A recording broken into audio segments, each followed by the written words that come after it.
అమెరికాలో ఎమర్జెన్సీ పరిస్థితులు నెలకొన్నాయి. ప్రస్తుతం ప్రభుత్వం షట్ డౌన్ కావడంతో విమాన సర్వీసులపై తీవ్ర ప్రభావం చూపిస్తుంది. ఈ పార్షల్ షట్ డౌన్ వల్ల ఏదైతే 7 ఏజెన్సీలు బంద్ అయ్యాయో దాంట్లో 8,000కు పైగా ప్రస్తుతానికైతే విమాన సర్వీసులకు అంతరాయం కలుగుతుంది. ఇటు సౌత్ వెస్ట్ ఎయిర్లైన్స్లో మనం చూస్తే కనుక 2,000 విమానాలు ఆలస్యంగా నడుస్తున్నాయి. అలాగే ఆలస్యంగా నడుస్తున్న 1,200 అమెరికన్ ఎయిర్లైన్స్కి సంబంధించిన విమానాలు, యునైటెడ్ ఎయిర్లైన్స్కి సంబంధించిన విమానాలు దాదాపు 739 విమానాలు ఆలస్యంగా నడుస్తున్నాయి.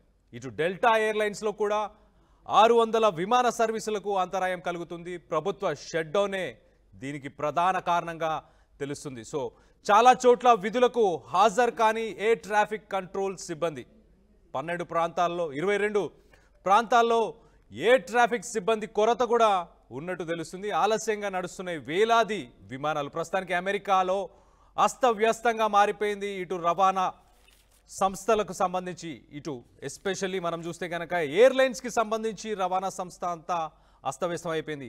ప్రభుత్వం పార్షల్గా షట్ డౌన్ అయినప్పటి నుంచి 7 ఏజెన్సీలకు సంబంధించి విధులకు రావట్లేదు చాలామంది.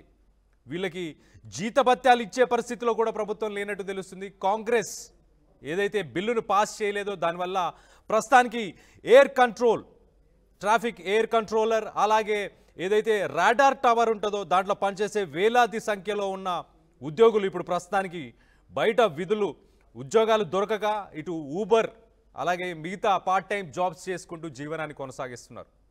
సో దీనివల్ల ఒక రకంగా అమెరికాలో ఎక్కువ శాతం ప్రజలు ఒక సిటీ నుంచి ఇంకో సిటీకి కానీ ఒక స్టేట్ నుంచి ఇంకో స్టేట్కి కానీ ఈ ఎయిర్లైన్సే యూజ్ చేసి ఫ్లై చేస్తుంటారు. ఎక్కువ శాతం విమానాలను వాడుతుంటారు.